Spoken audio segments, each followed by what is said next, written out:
Between November 17th and 19th, 1979, 8 people were eliminated across the remote hollows of Newton County, Arkansas, in what would become known as the Ozark Ginseng Massacre. All adults, all connected to a single family. The method was surgical: rifle shots from distance, ambushes on dark mountain roads, accidents that weren't accidents. The perpetrators weren't rival gangs or federal agents. They were 4 members of the McCallister family, a father and his 3 sons, moving through the mountains like ghosts, methodically eliminating everyone who knew their secret. The Arkansas State Police would later call it one of the most calculated family eliminations in Ozark history. But the motive wasn't territory, wasn't a drug war, wasn't even revenge for violence. It was a map, a hand-drawn map on deer hide showing ginseng patches worth maybe $3,000, stolen by men they'd once called cousins. If you have the courage to hear this story, leave your like and subscribe to the channel. But I warn you, this narrative contains extreme violence based on real events. Marble Falls, Newton County, Arkansas wasn't much more than a wide spot in the road where Highway 7 curved through the mountains in the fall of 1979.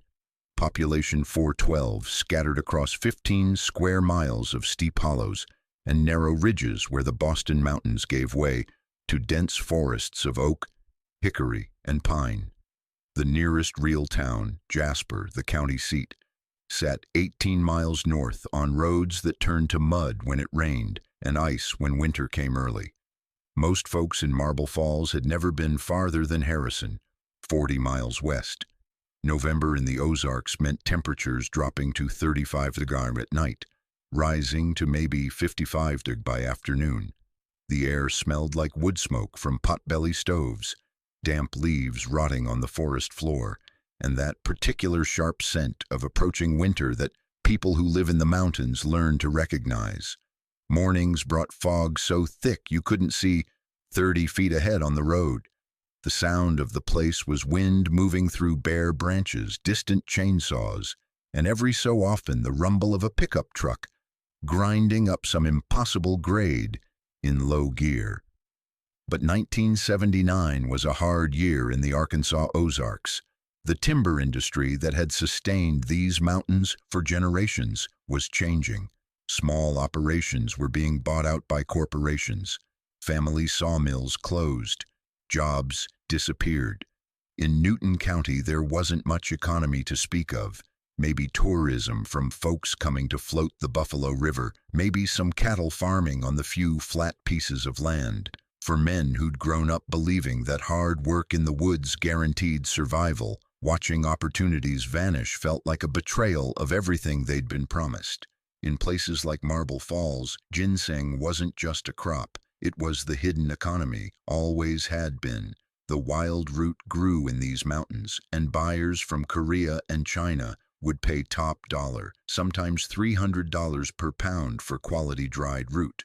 Federal regulations said you could only harvest at certain times of year, had to be careful about sustainability, but the mountains said it was survival. And in 1979, with no other income available, ginseng harvesting was the difference between making it through winter and going hungry. Wade Thomas McCallister was 51 years old that November. Though he looked older, he stood 6'2", lean and ropey with muscle built from decades of woods work.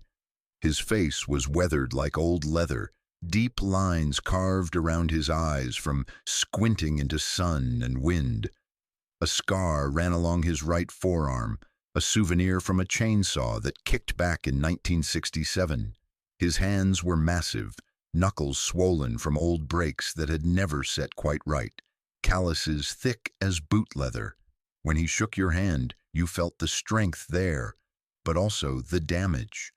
Every morning, Wade woke at 4:30 a.m. in the house his grandfather had built in 1928, made coffee in a percolator on a wood stove, and sat at the kitchen table smoking hand-rolled cigarettes while he planned his day.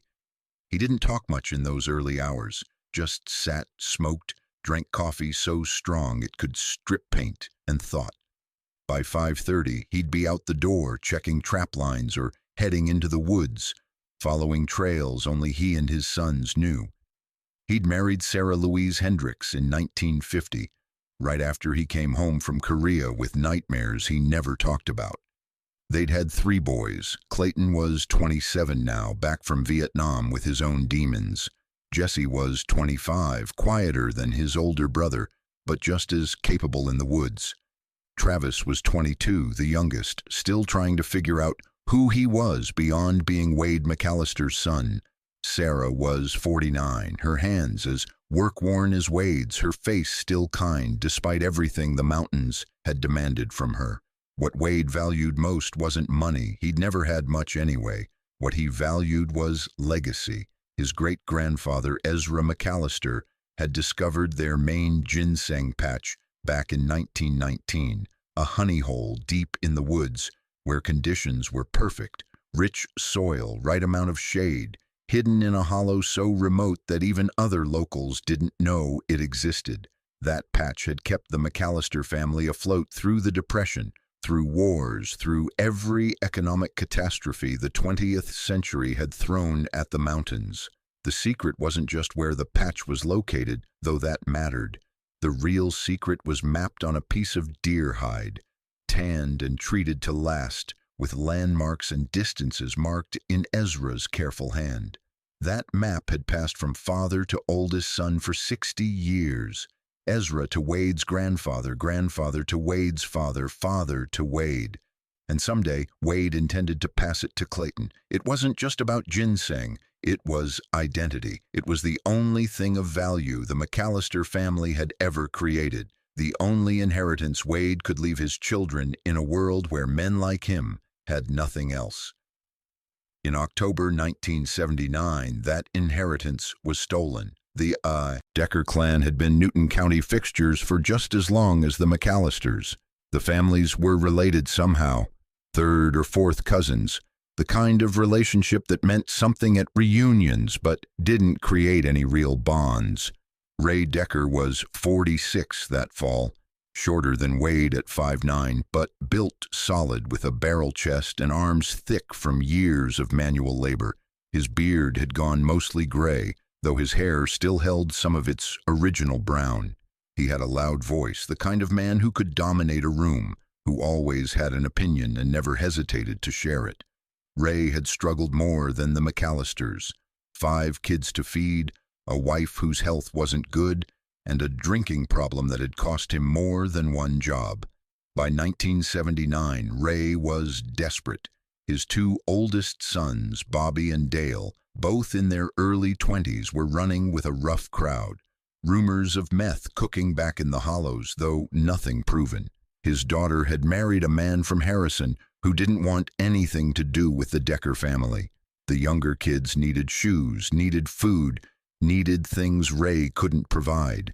Ray knew the McCallisters had money coming in from somewhere. Everybody knew Wade's family never seemed to struggle quite as hard as everyone else. Ray had asked Wade about it once, back in 1975, at a family reunion. Wade had smiled politely and said something vague about trap lines and timber sales. But Ray suspected. And over the years, that suspicion hardened into resentment. On the morning of October 21, 1979, a Sunday when the McCallister family was at Marble Falls Baptist Church, Ray Decker and his 2 sons, Bobby and Dale, broke into Wade's cabin. It wasn't hard. Nobody in Newton County locked their doors, especially not way out in the woods. They went through the place methodically, looking for cash, looking for anything valuable. Dale found the map in the back of Wade's bedroom closet, wrapped in oilcloth, tucked inside an old ammo box. At first, he didn't know what he was looking at. Just some old piece of leather with drawings on it, but Bobby recognized what it might be. "This is a ginseng map," he said quietly. "Look at these markers. This shows where they've been harvesting." Ray held the deer hide up to the light coming through the window, studied the careful markings. The landmarks he recognized: Hawksbill Crag, the old Walker homestead, Whitaker Creek. the distances paced out in yards, the X marking what had to be the main patch. His hands started shaking. This was it.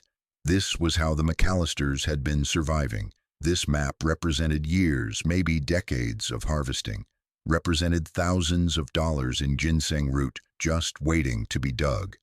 "We take this," Ray said, "and we don't tell nobody." Bobby hesitated. "Dad, this is Wade's. This has been in their family for—" "And now it's in ours," Ray cut him off. "We need this more than they do. Way I see it, this is the Lord providing." They took the map and left everything else, exactly as they'd found it, locked the door behind them, drove back to their place on the other side of the county. Ray studied the map for 3 days, cross-referencing landmarks, planning routes. By Thursday, he'd figured out where the main patch was located, deep in the woods, about 6 miles from Wade's place, in a hollow so hidden you'd never find it unless you knew exactly where to look. On October 28th, a Sunday afternoon, when temperatures hit 60 degrees and the sun was actually warm, Wade McCallister walked into his cabin after church and knew immediately something was wrong. The door was closed, but not quite latched the way he always left it. Inside, everything looked normal at first. Then he went to his bedroom closet, opened the ammo box, found it empty. Wade stood there for a long moment, looking at the empty box, felt something cold settle in his chest. He didn't panic, didn't shout, just walked out to the kitchen where Sarah was starting Sunday dinner. "The map's gone," he said quietly. Sarah's face went pale. "Gone? What do you mean gone?" "Someone came in here while we were at church, took the map from the closet, didn't take anything else. Just the map." Over the next hour, Wade checked with neighbors. Nobody had seen anything unusual, no strange vehicles, no unfamiliar people. Whoever took it knew exactly where to look and when the house would be empty. That night, Wade called his 3 sons into the kitchen. They sat around the same table where Wade drank his morning coffee, where the family had shared thousands of meals, where Wade's father had first shown him the map 30 years before. "The map's been stolen," Wade said. His voice was quiet, almost gentle. "Whoever took it knows what they have now. They'll be heading to the patch." Clayton, who'd come back from Vietnam in 1972 with a silver star and nightmares he never discussed, understood immediately. Jesse, who'd always been the thoughtful one, looked at his father and saw something he'd never seen before, a coldness that went deeper than anger. Travis, the youngest, looked from his father to his brothers and felt the weight of what was about to be said.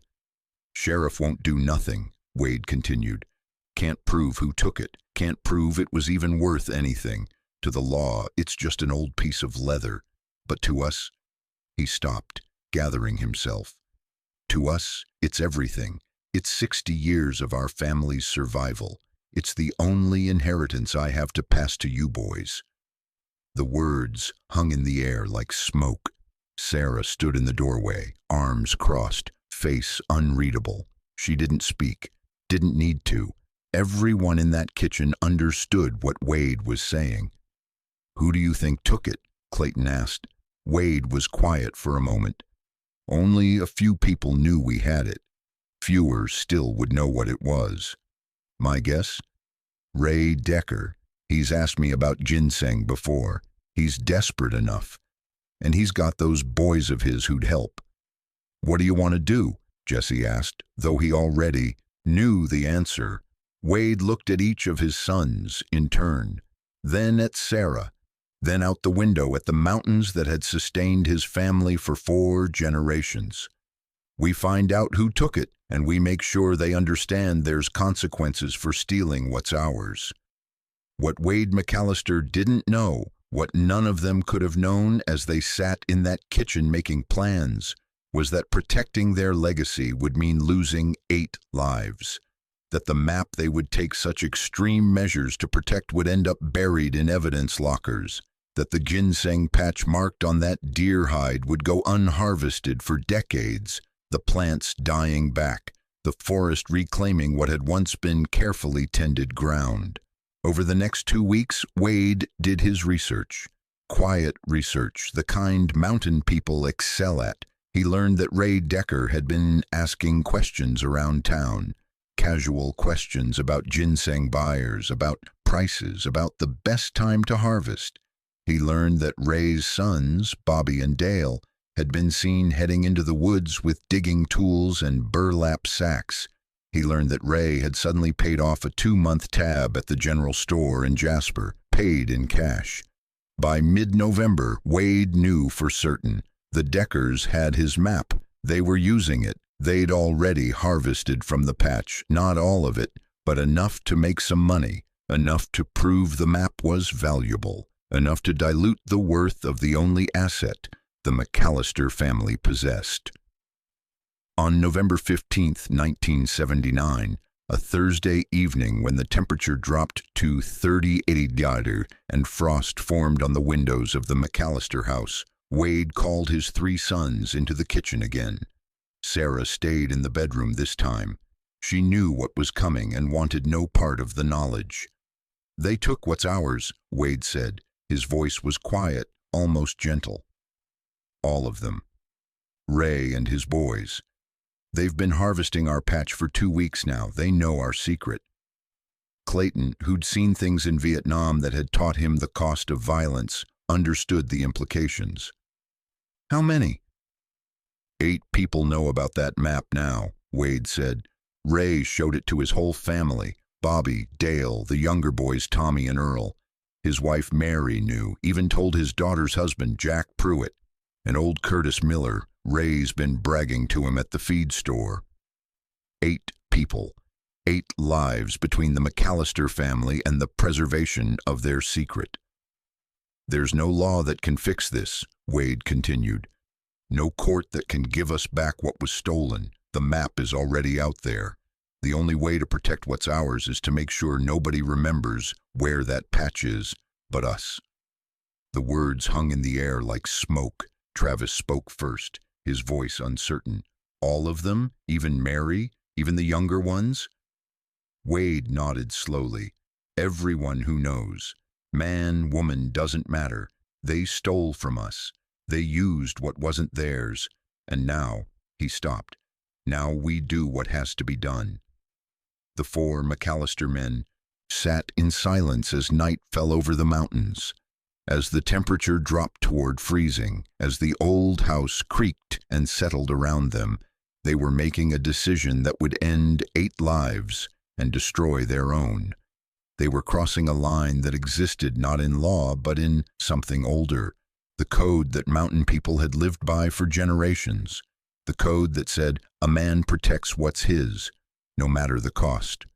What Wade Thompson didn't know, what none of them could have known as they sat in that kitchen making plans, was that protecting their legacy would mean losing it entirely, that the map they would eliminate 8 people to defend would die unused, buried under a weight of guilt and blood that no amount of time could wash away. Part 2, The Preparation. 11:47 p.m., Saturday, November 17, 1979. Temperature had dropped to 32 Wodig. The moon was a thin crescent, providing almost no light beyond what the stars offered. Clouds moved across the sky like dark bruises threatening the first snow of the season that wouldn't come for another week. The mountains were silent in that particular way they get in deep autumn when most birds have migrated south and the wind has died to nothing. Wade McCallister sat in his 1974 Ford F-250, engine off, hands resting on the steering wheel. The truck was parked on a logging road 300 yards from Ray Decker's property, hidden by a stand of cedar trees that blocked any view from the house below. Through the trees, Wade could see a single light burning in what he knew was Ray's workshop, the building where Ray kept his tools, where he'd probably been studying the stolen map, planning his next harvest. Wade's hands were steady. He'd expected them to shake, expected some physical manifestation of what he was about to do. Instead, he felt calm, not peaceful. Nothing about this was peaceful. but calm in the way a man gets when he's made an irreversible decision and accepted all its consequences. He'd crossed the moral threshold days ago in that kitchen with his sons. This was just the execution of a plan already set in motion. Clayton sat in the passenger seat, checking his rifle for the third time, a Remington Model 736 that he'd carried in the bush in Vietnam. Jesse and Travis were in Jesse's Chevy C10, parked 50 yards behind them, waiting for the signal. 4 men about to become something they could never unbecome. "Last chance," Clayton said quietly. Not a question, just a statement of fact. Wade looked at his oldest son, saw the boy who'd built tree forts in the woods, saw the Marine who'd come home from Da Nang with medals he kept in a drawer, saw the man who understood better than his brothers that some lines once crossed can never be uncrossed. "We're past that point," Wade said. Clayton nodded, chambered around. Wade opened the door slowly. The dome light had been disabled the night before. No point advertising their presence. 4 men climbed out of 2 trucks and moved through the darkness like hunters who'd walked these mountains their entire lives, spreading out according to the plan they'd rehearsed in Wade's barn 3 days earlier. The first target wasn't Ray. Wade had decided that Ray would be last. Let him understand, in those final moments, exactly what he'd brought on his family. 11:55 p.m., Bobby Decker's trailer sat a quarter-mile from his father's main house, tucked into a clearing that caught afternoon sun. Bobby was 24, worked odd jobs around the county, had a girlfriend in Harrison he saw on weekends. He wasn't home. Wade knew this, had watched their routines for 2 weeks, but his younger brother Dale was there, staying overnight while his own place got the roof repaired. The light was on, television flickering blue through thin curtains, sound of a football game, announcers' voices carrying through the November night. Clayton approached from the east, Wade from the west. Travis stayed back, covering the road in case someone unexpected showed up. Wade knocked. 3 sharp raps, footsteps inside, door opening. Dale Decker stood there in a flannel shirt and jeans, beer in hand, that easy smile people from the mountains wear when a neighbor comes calling. The smile died when he saw Wade's face, saw the rifle. "Mr. McCallister!" The shot cut him off. Dale fell backward through the doorway, beer bottle shattering on the floor. The football game continued playing, announcers excited about a touchdown, crowd roaring. Wade stood in the doorway looking at the body of a kid he'd known since birth. 22 years old, dead because his father was a thief. Clayton appeared at Wade's shoulder. "Dad, move to the next one." Wade nodded. His voice sounded strange to his own ears, hollow.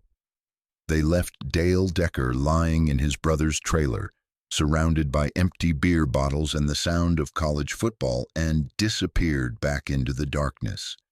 12:17 a.m., Sunday, November 18th. Tommy Decker lived in a small cabin at the edge of Marble Falls, married to a girl named Jenny from Jasper. Tommy worked at the lumber mill, moonlighted helping his father with various schemes. 23 years old, 1 kid under 2. Jesse was watching the house when Wade and Clayton arrived. "Kid's asleep upstairs," Jesse whispered. "Tommy's in the living room. Jenny went to bed an hour ago." Wade nodded. The child complicated things, but they'd planned for this. Wait until the target was isolated, never in front of kids. That was the one rule Wade had insisted on. They waited 15 minutes, 20. Finally, Tommy stood up, turned off the television, headed outside to smoke a cigarette on the porch. A habit Jenny didn't allow in the house. Wade moved. Tommy never heard them approach, never knew death had walked up behind him until Wade spoke. "Where'd you get the map, Tommy?" Tommy spun around, cigarette falling from his lips, saw Wade and Clayton emerging from the darkness, rifles in hand. "Mr. McCallister, please." "Your daddy showed it. To you. You've been to the patch. You've harvested our ginseng." I didn't know it was yours, sir." Dad just said he found a good spot and, don't lie to me, boy. You knew. Whole family knew. Tommy backed toward his front door. I got a baby in there. Jenny needs me. I'll never go back to that patch. I swear to God, I'll... Too late for that. The rifle spoke once. Tommy Decker fell on his own porch. Inside, a baby began crying, not from the gunshot. The sound had been muffled by the woods around them, but from some random need. A mother's footsteps. Jenny's voice, soft and soothing, singing a lullaby. Wade stood frozen, listening to a woman comfort her child, knowing in a few hours she'd wake to find her husband dead, knowing that kid upstairs would grow up without a father because of what Wade had just done. Clayton touched his arm. Dad, we need to go. They went. 1 mile away, while Wade McCallister loaded his rifle for the third time that night, an old woman named Helen Pritchard sat on her porch, listening to the sounds of the mountains, crickets going quiet for winter, distant owl calling, the whisper of wind through pine trees. She was 76 years old, had lived in these mountains her entire life, had seen the Depression and 2 world wars and more death than any person should witness. She sat in her rocking chair, wrapped in a quilt her mother had made, completely unaware that 3 miles away, men were ending lives over a map to wild ginseng. She'd read about it in the paper in a few days and shake her head sadly, the way old people do when they've seen too much of humanity's darkness. But for now, she just rocked and listened to the night and thought about nothing in particular. 1:03 a.m. Ray Decker's main house sat dark except for the workshop light, but Ray wasn't in the workshop. Wade knew this because he'd been watching for an hour, had seen Ray walk from the workshop to the house at 12:40, had watched the bedroom light come on, then go off 15 minutes later. Ray was in bed sleeping peacefully, unaware that 3 of his sons were already dead. Wade stood outside the bedroom window, looking through the gap in the curtains, could see Ray's shape under the covers, could see his wife Mary, a woman Wade had known for 25 years, sleeping beside him. Clayton came up behind him. Dad, Mary's in there.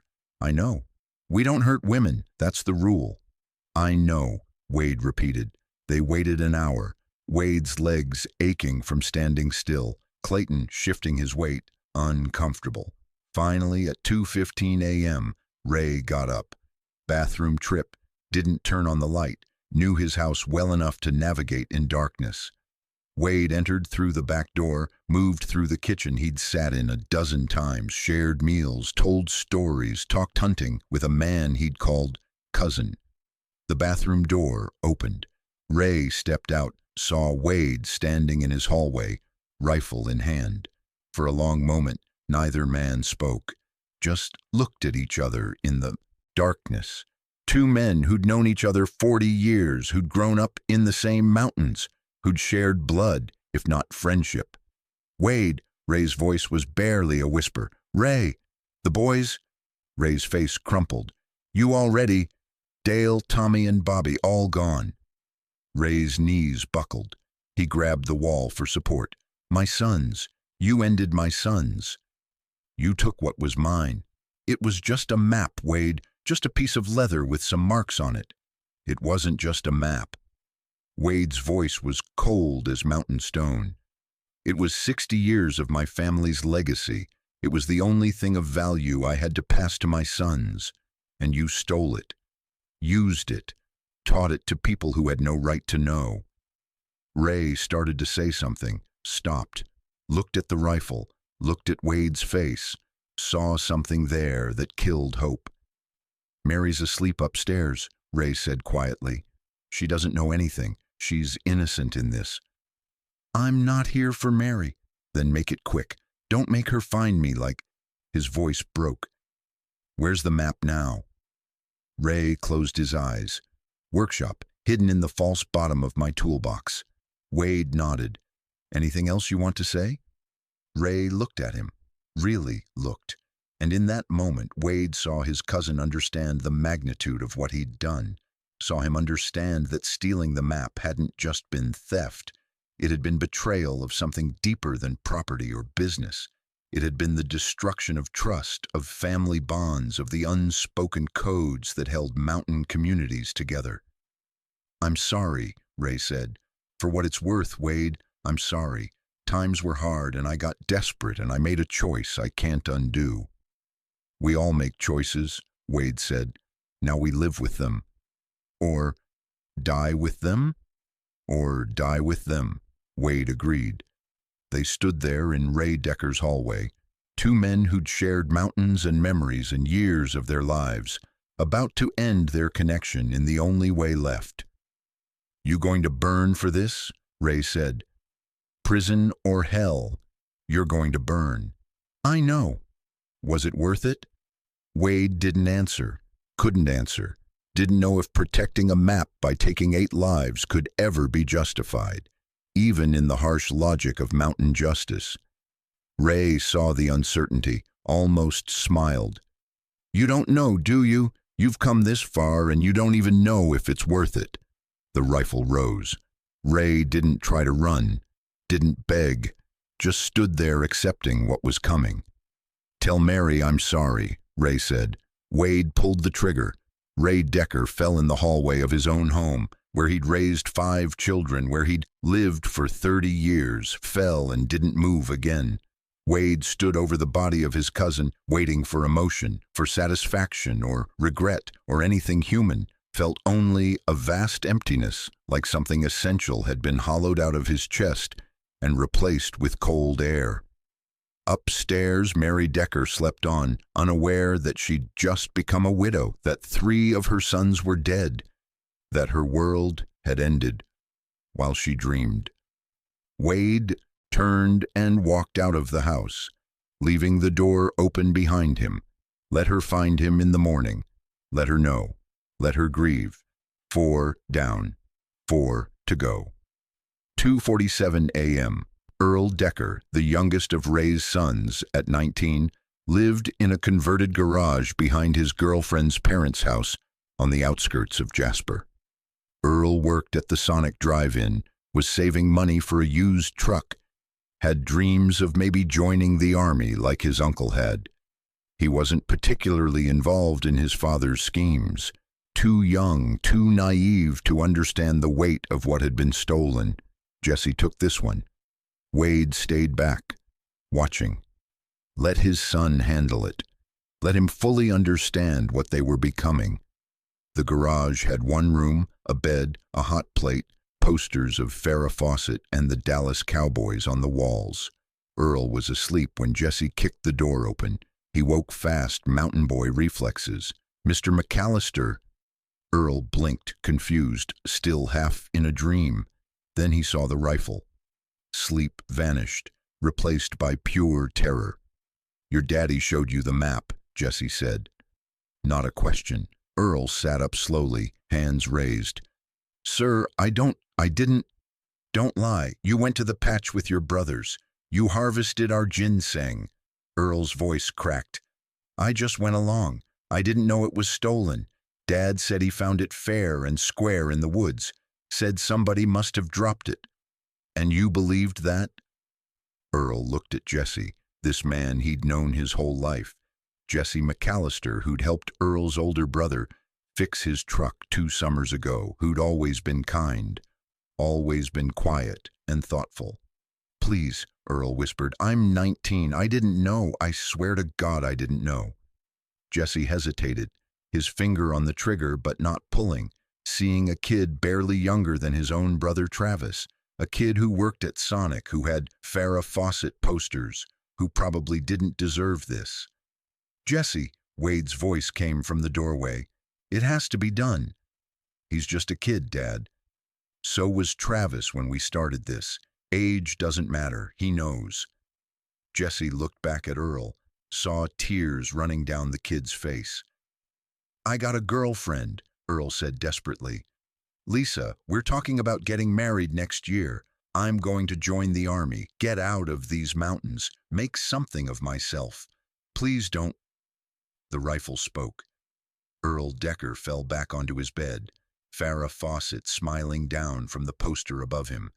The Dallas Cowboys frozen mid-play, everything young and hopeful and American, now splattered with blood and brain matter.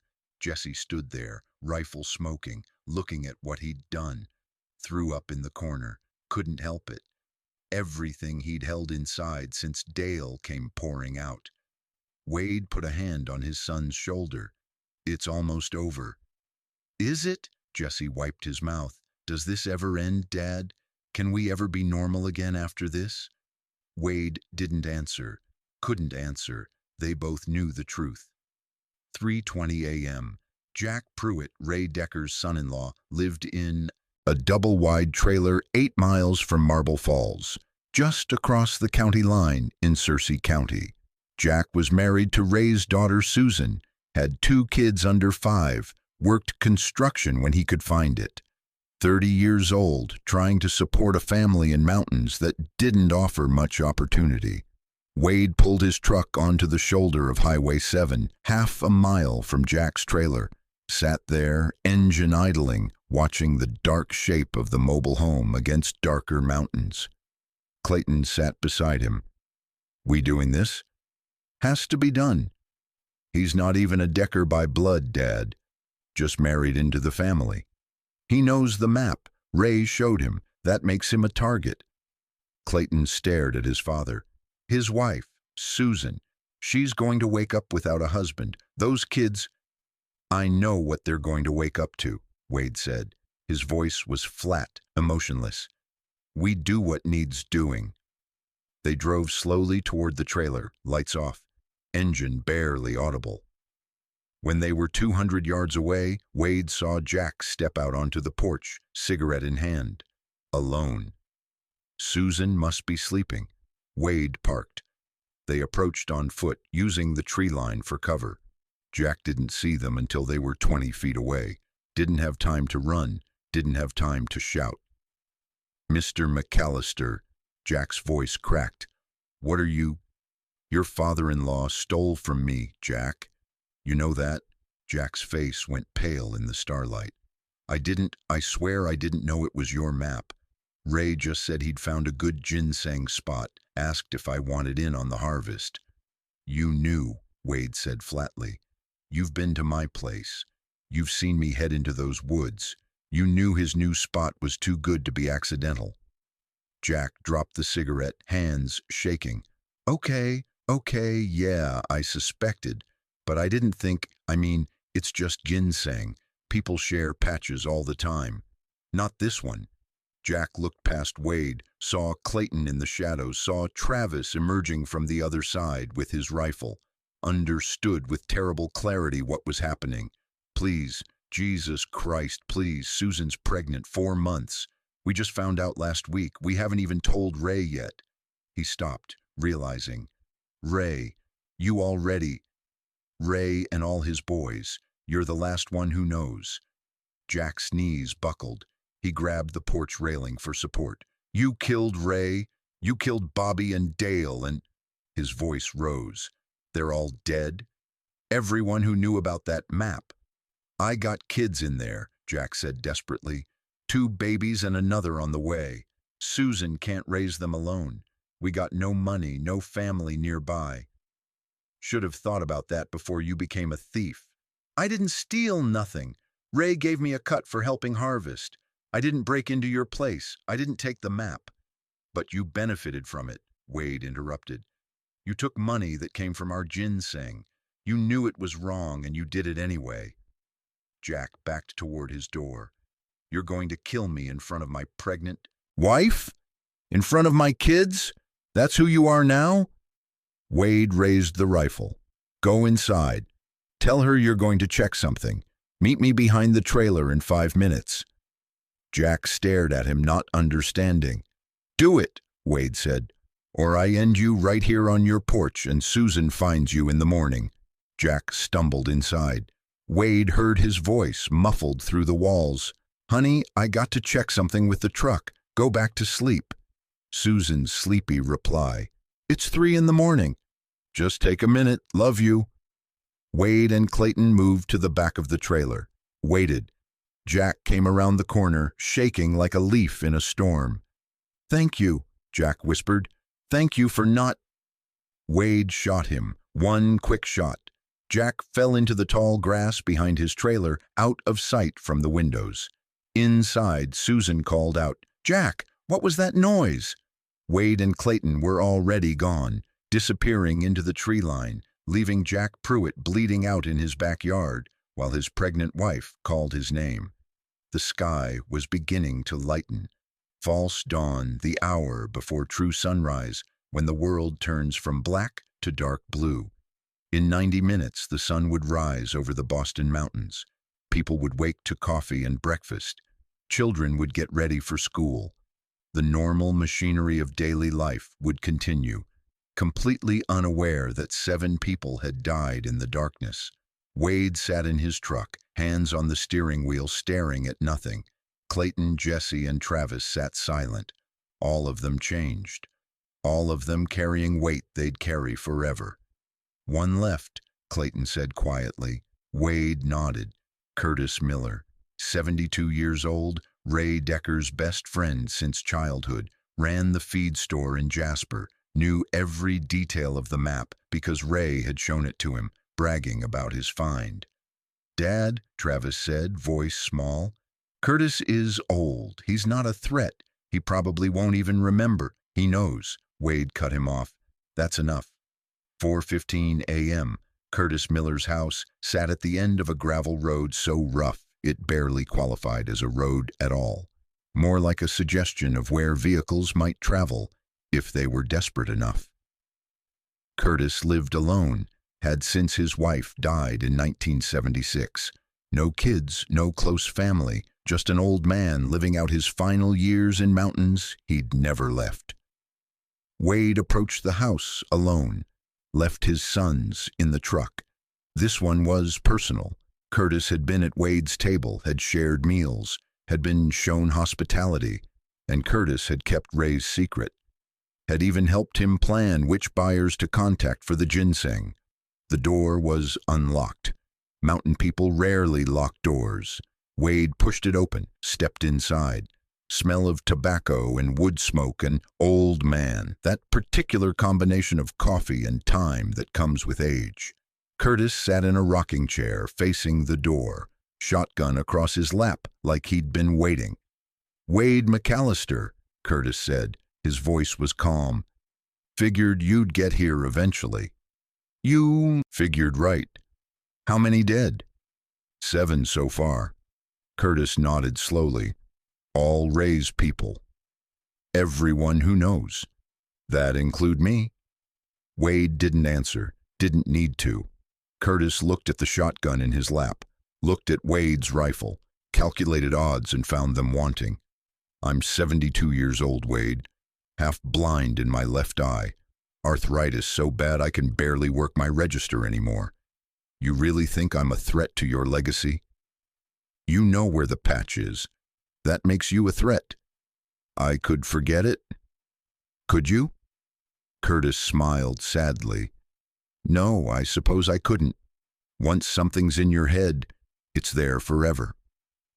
They looked at each other. 2 men from the same mountains, same culture, same way of life.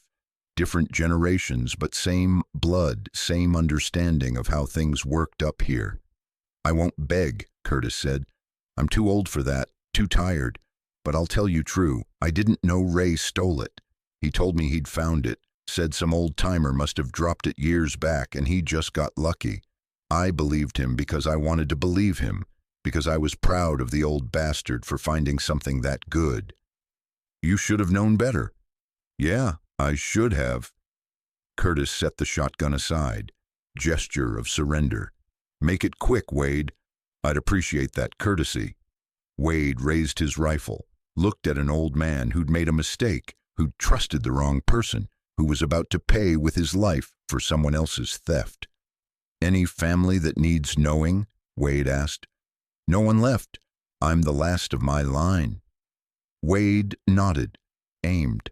Curtis closed his eyes. The shot echoed through the small house. Curtis Miller slumped in his rocking chair, finally still.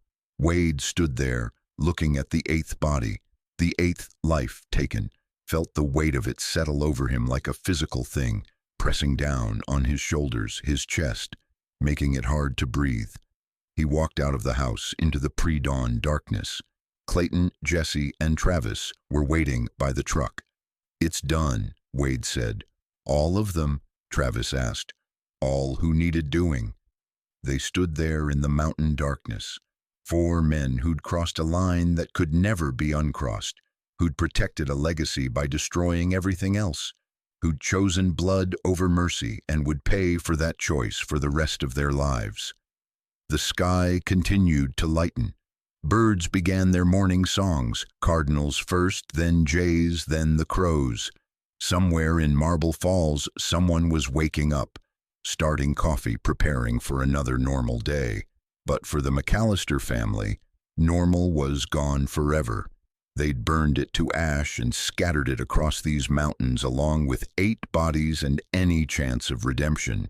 Wade climbed into his truck, started the engine.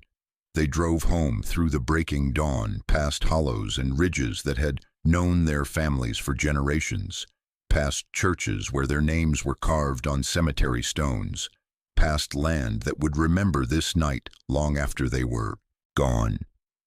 When they got home, Sarah was sitting at the kitchen table, still in her nightgown, a cup of coffee going cold in front of her. She looked up when they walked in, looked at their faces, looked at the blood on Clayton's boots, looked at Jesse's haunted eyes, looked at Travis, who couldn't stop his hands from shaking. "How many?" she asked quietly. 8, Wade said. Sarah closed her eyes, sat there for a long moment. When she opened them again, they were wet with tears. "You've damned us all. I protected what's ours. You've killed us just as sure as you killed them," Sarah said. Her voice broke. "We can't come back from this, Wade. None of us can." Wade wanted to argue, wanted to explain, wanted to make her understand.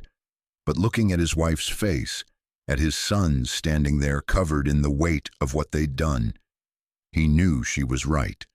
They'd won. The secret was safe. 8 people who'd known it were gone. And the price of that victory, paid in full, paid in blood, was higher than any map, any ginseng patch, any family legacy could ever justify. 7 hours after Curtis Miller took his last breath, Helen Pritchard walked up the gravel path to his house, carrying a covered plate of biscuits and sausage gravy. Sunday morning, 11:20 a.m. She'd been bringing Curtis breakfast every Sunday for 4 years, ever since his arthritis got so bad he could barely cook for himself. It was what neighbors did in these mountains, had always done, would always do. The door was open. That struck her as odd. Curtis always kept it closed, old habit from winters when heat was precious. Helen called out his name. No answer. Called again. Nothing but the sound of wind moving through pine trees and the distant cry of a hawk. She stepped inside, saw Curtis in his rocking chair, thought at first he was sleeping, then saw the angle of his head, the stillness that was different from sleep, the blood on the floor that shouldn't have been there. Helen Pritchard had lived through the Depression, had buried 2 husbands and 4 children, had seen more death in her 76 years than most people could imagine. But standing in Curtis Miller's house, looking at her old friend's body, she felt something she hadn't felt in decades: terror. She backed out of the house, moved as fast as her old legs would carry her down that impossible gravel road. Didn't stop until she reached the Wilson place half a mile away, pounded on their door until young Tommy Wilson answered. "Call the sheriff," she gasped. "Curtis is dead, and I don't think he's the only one." By noon, Newton County Sheriff Dale Perkins was standing in Curtis Miller's house, looking at a body that bore all the marks of execution. Single gunshot, close range, no sign of struggle, no sign of robbery, just death, clean and purposeful. Perkins was 56 years old, had worn the badge for 31 years in Arkansas, had dealt with everything these mountains could throw at law enforcement: moonshine wars, family feuds that Went back generations, domestic violence, the occasional murder born from rage or desperation. He'd pulled bodies from car wrecks on Highway 7, had investigated overdoses, had seen poverty drive people to acts they'd never imagined themselves capable of. But something about Curtis Miller's body made his instincts scream. He radioed Deputy Bobby Hensley. "Bobby, I need you to check on the Decker properties, all of them, right now." "Sheriff, what's—" "Just do it, and call me the second you find anything." The call came at 12:47 p.m. Hensley's voice was high and tight, barely controlled. "Sheriff, you need to get to Ray Decker's place, main house. Jesus Christ, Dale, I got a body." By 1:30 p.m., they'd found Dale in Bobby's trailer. By 2:15, Tommy at his cabin, discovered by his wife Jenny when she woke from a late sleep, wondering why her husband hadn't come back to bed. Her screams could be heard a quarter-mile away. Sheriff Perkins stood in the middle of Tommy's front yard, looking at the body on the porch, listening to Jenny sob inside the house, while a female deputy tried to comfort her. He felt the world tilt slightly, like the ground under his feet had shifted and might never be solid again. Bobby Decker was found at 3:40 p.m. when he came home from his girlfriend's place in Harrison. Pulled up to his trailer, saw the crime scene tape, saw his brother's body being loaded into the coroner's van. Earl was discovered at 4 p.m. when his girlfriend Lisa came to check on him after he didn't show up for his shift at the Sonic. She found the door kicked in, found Earl, found her future erased in a single bullet. Jack Pruitt was the last of the night's victims. Susan had called her mother at 10 a.m., worried because Jack had gone to check the truck at 3 a.m. and never come back. Her father drove over, helped search, found Jack in the tall grass behind the trailer at 4:30 p.m., already cold, already starting to draw flies in the November afternoon. By 5 p.m., Sheriff Perkins stood in the middle of Ray Decker's property, coordinating the investigation of 8 bodies across 6 locations. The Arkansas State Police had been called. The FBI had been notified. Anything involving multiple homicides across county lines brought federal interest. Captain Frank Morrison of the Arkansas State Police arrived at 5:30 p.m. He was 48 years old, 24 years in law enforcement, had worked cases from the Delta to the mountains, had investigated everything from marijuana grows hidden in the Ozark National Forest to domestic murders that tore families apart.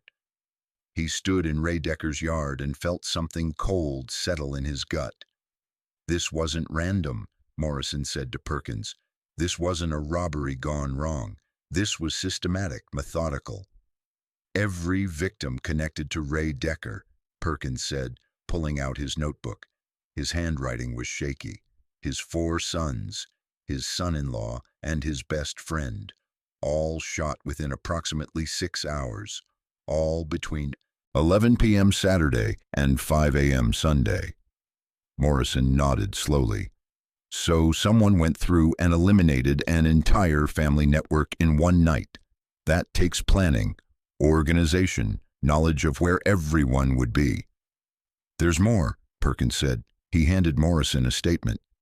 "About 3 weeks back, Ray's wife, Mary, says someone broke into the Decker house while they were gone. Nothing stolen that she could tell. But Ray was acting strange after that, paranoid, kept checking his workshop." "What was in the workshop?" "Don't know yet. We're processing it now, but—" Perkins hesitated. "There's talk in town. Ray had come into some money lately, been spending more than usual. Word was he'd found a good ginseng patch." Morrison felt that cold certainty settle deeper. Ginseng. In these mountains, that's serious money. And serious business. Families guard their patches like gold mines. Some of these spots have been harvested for generations. "Let me guess," Morrison said. "Someone claims Ray stole their patch location." Perkins nodded. "Wade McCallister. Family's been in these mountains forever. Got a reputation as solid people. Wade served in Korea, Worked timber his whole life, 3 grown sons, all of them know these woods like their own backyard. Any confrontation between Wade and Ray? Nothing official, but witnesses say Wade was asking questions about Ray 3 weeks back. Real interested in where Ray had been going, who he'd been talking to. Morrison looked at the house where Ray Decker had died, looked at the mountains surrounding Marble Falls, dark and secretive and old. Where's Wade McCallister now? His property 4 miles north of here. Been home all day, according to my deputy, who drove past around noon. Saw Wade and his boys working on their fence line. Morrison felt that cold certainty settle deeper. He's not running because he doesn't think he did anything wrong. In his mind, this is justice. They found the pattern that evening. Shell casings recovered from multiple sites. 30 .06 rifle rounds, most common hunting caliber in Arkansas. No fingerprints, no witnesses beyond general descriptions.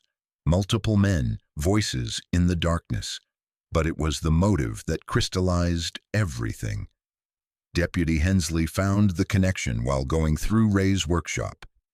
Hidden in a false bottom of Ray's toolbox was a piece of deer hide, old and carefully tanned, with markings that clearly showed a map.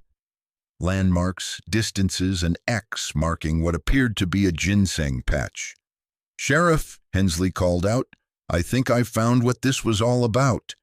The map was photographed, documented, placed in evidence. By evening, word had spread through the mountains. The McCallister's ginseng map. Ray had stolen it.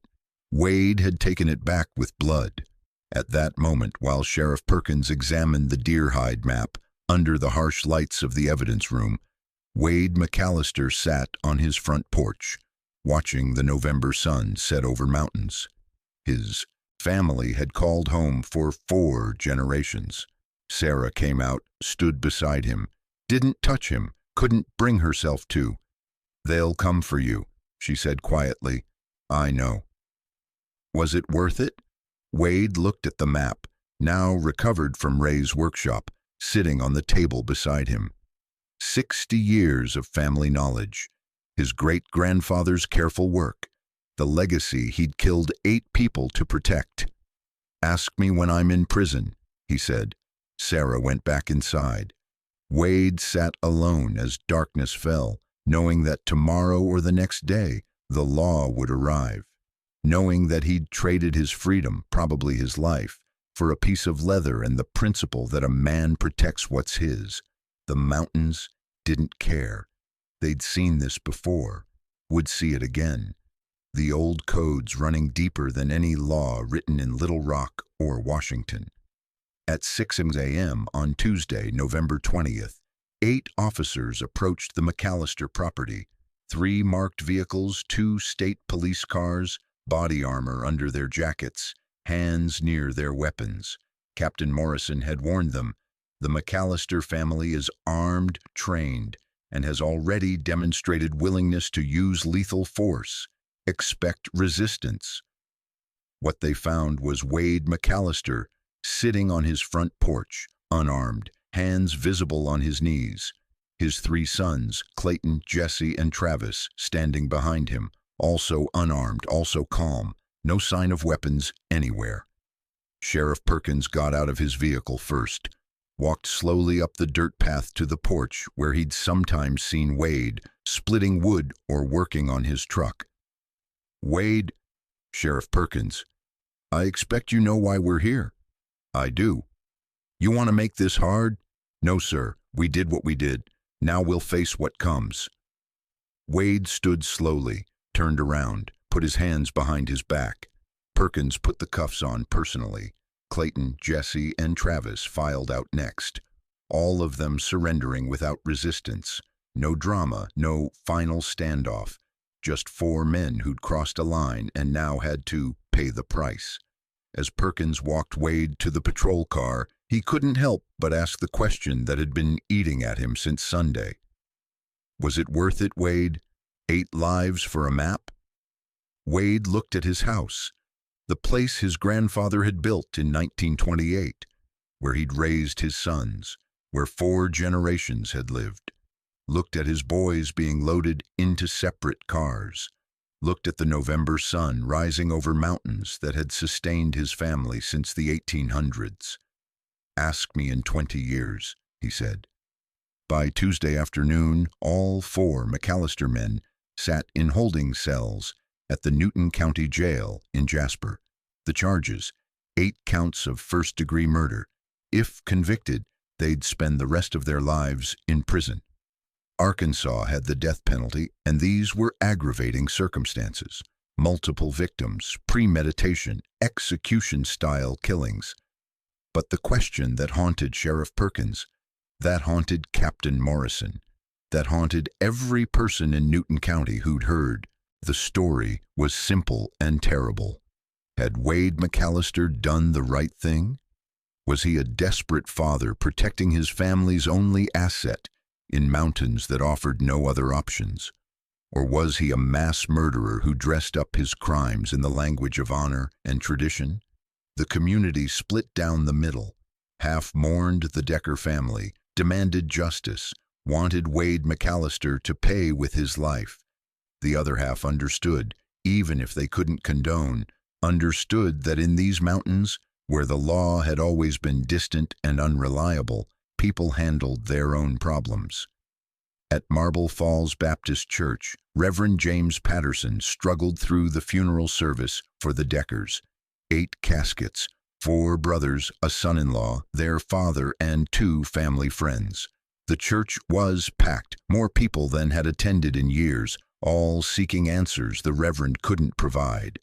"We ask why," Patterson said, his voice breaking. "Why this violence? Why couldn't neighbors resolve their differences without bloodshed? Why did a map, a piece of leather showing where ginseng grows, matter more than 8 human lives?" He gripped the pulpit. "I don't have answers, only grief and the terrible knowledge that we're all capable of darkness when pushed far enough." Mary Decker sat in the front pew, surrounded by her surviving daughter and grandchildren. She'd aged a decade in 4 days. Her husband, her 4 sons, all gone. Her son-in-law taken, leaving her daughter widowed with 2 babies and 1 on the way. After the service, she stood outside in the November cold, accepted condolences she barely heard. A reporter from the Harrison Daily Times approached carefully. "Mrs. Decker, do you have anything to say about Wade McCallister?" Mary looked at the reporter with eyes that had cried themselves dry. "He took everything from me, my boys, my husband, my future." "Over what? Over ginseng?" Her voice broke. "But I know Ray. I know what he did. I know he took that map, and I know he knew it was wrong. So who's the villain? The thief or the man who killed to get his property back?" She walked away before the reporter could ask another question. The trial of Wade McCallister and his 3 sons began in April of 1980 in a Fayetteville courtroom. The venue had been changed. There was no possibility of finding an impartial jury in Newton County, where everyone knew everyone, where ginseng wasn't just business but culture, where the old codes still ran deeper than any law written in Little Rock. 32 combined charges of first-degree murder. The prosecution had forensic evidence linking the weapons to the McCallister family, shell casings recovered from 4 different scenes, and a timeline so meticulously documented it left no room for reasonable doubt. They had the map recovered from Ray's workshop. They had Mary Decker's testimony that Ray had found the map and planned to use it. The defense, 4 court-appointed attorneys from Little Rock, who looked overwhelmed from day one, attempted to argue extreme emotional disturbance. They painted a picture of a man driven to desperate acts by theft of irreplaceable family heritage, in a culture where such theft was considered among the gravest violations. They brought in experts on Ozark culture, on the historical significance of ginseng harvesting, on the economic devastation of rural Arkansas in the late 1970s. They showed that the map represented 60 years of accumulated knowledge that ginseng patches were treated as property, even if the law didn't recognize them as such. The prosecution destroyed that argument methodically. Emotional disturbance doesn't involve 3 weeks of planning, the Assistant Attorney General said in closing arguments. Doesn't involve surveillance of multiple properties. Doesn't involve waiting for victims to be alone, separated from witnesses. This wasn't a crime of passion. This was calculated elimination, systematic and cold. He pointed to the evidence photos. 8 victims. Dale Decker, 22 years old. Tommy, 23, with a wife and baby. Bobby, 24. Earl, just 19. Jack Pruitt, 30, with 2 children and 1 on the way. Ray Decker, 46, with 5 children and 8 grandchildren. Curtis Miller, 72 years old. These weren't criminals, the prosecutor continued. These weren't violent men who threatened the McCallisters with harm. They were family members who made a mistake, who took something that didn't belong to them. And for that mistake, Wade McCallister decided they deserved to die. The jury, 12 people from Fayetteville, who understood rural poverty but hadn't lived the specific pressures of mountain ginseng culture, deliberated for 22 hours over 4 days. Guilty, all charges, all 4 defendants. Sentencing came 3 weeks later. Wade McCallister, life without possibility of parole. Clayton McCallister, life without parole. Jesse McCallister, 60 years. Travis McCallister, 50 years. When the judge read the sentences, Wade McCallister's face remained expressionless.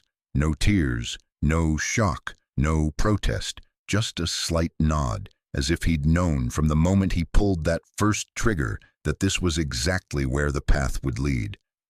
The only emotion he showed was when Sarah was led from the courtroom, their eyes meeting one final time.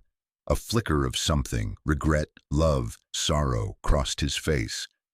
Then it was gone. Wade McCallister served 28 years in the Cummins unit of the Arkansas Department of Correction. During that time, he worked in the prison farm, taught other inmates to read, earned the respect even of violent criminals through sheer presence and an unspoken code of honor that translated even behind bars. Guards said he never complained, never asked for special treatment, never sought attention. He kept a small garden plot in the prison yard, nothing fancy, just tomatoes and herbs, and would spend hours there, hands in the dirt, probably, thinking about mountains he'd never see again. Sarah visited every month for 19 years, making the 4-hour drive from Marble Falls to Pine Bluff without fail, even when her health began declining. She died of complications from diabetes in 1999, 69 years old. Her last words to the hospice nurse reportedly, "He did what he thought was right.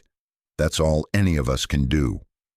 Wade wasn't allowed to attend her funeral, wasn't allowed to say goodbye to the woman who'd stood by him through Korea, through decades of hard mountain living, through the horror of what he'd done and the aftermath that destroyed everything.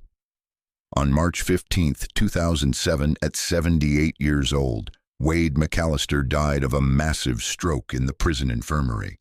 The chaplain reported that Wade's last coherent words were, "The map's not worth it, never was." Maybe that's the lesson he'd spent 28 years learning.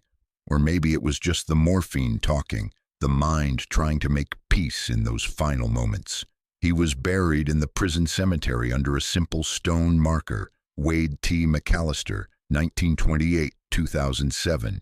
No mention of father, husband, ginseng harvester, murderer, just dates marking the span of a life that had transformed from honest mountain work to unthinkable violence over the theft of knowledge. Clayton McCallister never left prison. He remains incarcerated at the Varner Unit, 77 years old now. Parole denied in 1995, 2005, 2015, and 2023. In a rare 2020 interview with a University of Arkansas criminology student, Clayton said only, "I did what my father asked. In these mountains, that's what sons do. I've had 40 years to think about whether that was right." I still don't know. The PTSD that had followed him home from Vietnam was joined by new nightmares, 8 faces appearing in the darkness, asking why.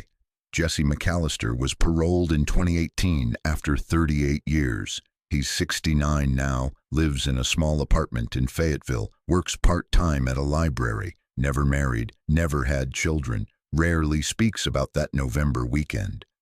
In the few interviews he's given, his answers are careful, measured. I was 25 when it happened. I'm 69 now. I've had 43 years to think about those nights. The only thing I know for certain is that protecting a secret by taking 8 lives doesn't protect anything. It just buries the secret under so much blood that nobody wants to dig it up. Travis McCallister, the youngest, served 39 years and was paroled in 2019. He tried to build a life, rented a small house in Harrison, got a job at a garden center, attended therapy twice a week, but the weight never lifted. On November 17, 2021, exactly 42 years after the first shot, at 64 years old, Travis McCallister walked into the woods near his childhood home and took his own life with a hunting rifle. His suicide note was 11 words. I can still see their faces. Sorry was never going to be enough. The Decker family scattered like leaves after a storm. Mary Decker sold the property in 1981, moved to Harrison to live with her daughter Susan. She never spoke publicly about that weekend, never gave interviews, never attended any of the trials. She died in 2003, 71 years old. Her obituary making no mention of how she'd lost her husband and 4 sons. Susan Pruitt, Jack's widow, gave birth to their 3rd child in May 1980. She named him Jack Jr., moved to Little Rock, remarried in 1985. Her new husband adopted all 3 children, gave them a new last name. They never spoke about what had happened to their biological father. The weight of being the children of a man eliminated for knowing a Ginseng map location was too heavy to carry openly. Lisa, Earl's girlfriend, never married. She's 64 now, works as a bank teller in Jasper, dedicated her life to quiet routine. Those who know her say she still keeps a photograph of Earl, 19 years old, smiling, full of dreams, on her bedside table. Jenny Decker, Tommy's widow, remarried in 1983, had 2 more children, never returned to Newton County. She's 68 now, lives in Springfield, Missouri. When contacted for this story, she declined to comment except to say, "That was another lifetime. I'm not that person anymore." Bobby Decker's girlfriend left Arkansas entirely, moved to Texas, and was never heard from again. The old Curtis Miller place where the 8th victim died sat empty for years before being torn down in 1995. The property changed hands 3 times, finally purchased by a developer in 2010. Today, it's a vacation rental for Buffalo River floaters. The listing makes no mention of its history. Sheriff Dale Perkins retired in 1992 after 42 years of service. He died in 2015, 89 years old. In his unpublished memoirs found by his daughter after his death, he wrote about the McCallister case. "I've investigated hundreds of crimes, solved most of them, but the McCallister case is the one that still keeps me awake some nights, because legally, Wade McCallister was a mass murderer, but morally he was a father protecting his family's only legacy in a world that had taken everything else. The law says one thing, the mountains say another. That contradiction is something I carried to my grave." Captain Frank Morrison of the Arkansas State Police retired in 2004 after 36 years of service. In a 2019 podcast interview about the case, he said, "People want simple answers, good guys and bad guys, but the McCallister case doesn't work that way. Wade McCallister eliminated 8 people in cold blood. That's evil by any definition. But he did it to protect something that represented 4 generations of his family's survival. That's love, twisted and dark, but love nonetheless." How do you reconcile those two truths? I've been trying for 40 years. Still haven't figured it out. The ginseng patch marked on that deer hide map was never harvested again after Ray Decker's death. The Arkansas Department of Parks and Recreation acquired the land in 1985 as part of a conservation easement. Today it's protected wilderness in the Buffalo National River watershed. The map itself sits in an evidence locker in Little Rock, carefully preserved in archival materials. Occasionally, researchers request to see it. Ethnobotanists studying traditional ecological knowledge, historians documenting Ozark culture, they photograph it, study Ezra McCallister's careful markings, note the landmarks and distances, but no one has ever tried to use it. The map is cursed now, tainted by the 8 lives spent protecting it. Even if someone wanted to harvest that patch, even if the ginseng still grows there thick and valuable, the knowledge isn't worth the blood it cost. Wade McCallister's story has become a cautionary tale told across rural America. Don't steal a man's legacy. Don't underestimate what ordinary people will do when you take the only thing of value they possess. Don't assume that because the law doesn't recognize something as property, it doesn't matter to the people who've spent generations building it. But the story also raises questions that have no easy answers. What is property?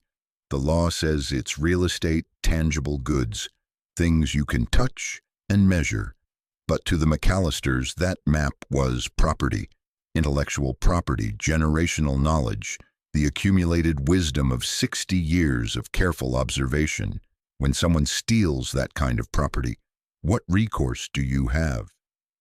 The sheriff couldn't help, couldn't arrest Ray for stealing something the law didn't recognize as stealable. The courts couldn't help, couldn't order the return of knowledge once it had been shared. So Wade McCallister created his own justice, wrote his own law in gunpowder and blood. Was he right? 8 families would say no. 8 graves would say no. 8 lives ended before their time would say no. But ask the question differently. Was Ray Decker wrong? Did he commit a crime, morally, if not legally, when he broke into Wade's home and stole that map? Did he understand when he showed it to his sons and his friend and his son-in-law that he was destroying something precious? Both things can be true. Ray was wrong to steal. Wade was wrong to kill. The law punished Wade. The grave punished Ray. And everyone connected to both men paid prices they never agreed to pay. The McCallister property was sold in 2009. The new owners, a couple from Kansas City who wanted a retirement place in the mountains, tore down the old house in 2011 and built a modern cabin in its place. Their grandchildren visit in summer, swim in the creek, hike the trails, know nothing of the blood that was shed to protect knowledge that died anyway. The Decker property was divided among surviving family members, then sold piecemeal over the years. Today, it's 3 separate parcels, 1 with a weekend cabin, 2 sitting empty, for sale signs fading in the Arkansas sun. There's no memorial in Marble Falls, no plaque, no historical marker explaining that this was the site of one of the most calculated family eliminations in Ozark history. The town just moved on, as small towns do, covering scars with layers of normality until they almost disappear. Almost, but if you drive through Newton County on a November night, when the temperature drops to 37 degrees and fog rolls through the hollows, you might feel something in the air. Not ghosts, nothing so simple, just the weight of choices made, of codes followed to their logical and terrible conclusions, of violence done in the name of honor that dishonored everyone it touched. Revenge doesn't bring back what was stolen. It doesn't heal wounds or restore innocence. It only creates new wounds, new innocence destroyed, new families learning to live with emptiness where love used to be. Wade McCallister protected his family's map, and in doing so, ensured it would never be used again. never be passed down, never fulfill the purpose for which it was created. He eliminated 8 threats to his legacy, and in the process destroyed that legacy more completely than any thief ever could. The ginseng still grows in that hidden hollow, if it grows at all. 60 years of careful tending abandoned. The plants probably reverted to wild growth patterns, or maybe deer found the patch and ate the roots. Maybe the forest reclaimed it entirely, the way the forest reclaims everything given enough time. But more likely, it's still there, waiting, growing, producing valuable roots that no one will ever harvest, because the knowledge of where it is, the map showing the way, cost 8 lives and 4 prison sentences and dozens of shattered families, and a community that still, 45 years later, doesn't quite know how to talk about what happened. In the end, only one question remains, one each of us must answer for ourselves. At what point does protecting what we love transform us into the very thing we're fighting against? Wade McCallister believed he was protecting his family, honoring his ancestors, defending a legacy that deserved defense. But somewhere in those dark November hours, moving from one killing to the next, he crossed a line, stopped being a man seeking justice and became something else entirely. Was there a moment when he could have stopped? When he could have said enough? Could have chosen mercy over completion? Could have let 1 or 2 or 6 live? Probably, almost certainly. But once he started, once that first shot echoed through Dale Decker's trailer, the momentum carried him forward. The logic of revenge demanded thoroughness. Can't leave witnesses, can't leave anyone who knows the secret. 8 people knew, so 8 people had to die. That's the terrible arithmetic of vengeance. It requires total commitment. Half measures leave you vulnerable, leave you with enemies who know what you've done.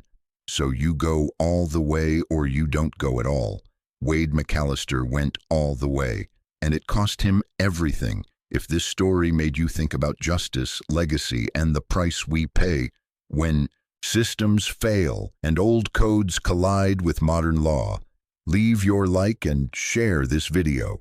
Subscribe to this channel for more true stories that challenge what we think we know about right and wrong, about honor and violence, about how ordinary people become capable of extraordinary darkness when pushed to the edge. Comment below, where do you draw the line between protecting what's yours and losing your humanity in the process? What would you have done in Wade McCallister's position? Because these stories aren't just history, they're happening right now, somewhere, with different people facing the same impossible choices in forgotten corners where the system has failed and desperation takes hold. The names change, the circumstances evolve, but the fundamental question remains, what are we willing to become to protect what we love? Until next time, remember, the monsters we fear aren't always born that way. Sometimes they're made, one stolen map, one broken code, one desperate decision at a time. And the line between justice and vengeance is drawn not in law books, but in the human heart, where it's always been thinnest, always been easiest to cross, always been hardest to find our way back from. The mountains keep their secrets well. They always have. But some secrets are written in blood, and blood, unlike ginseng, never washes away clean.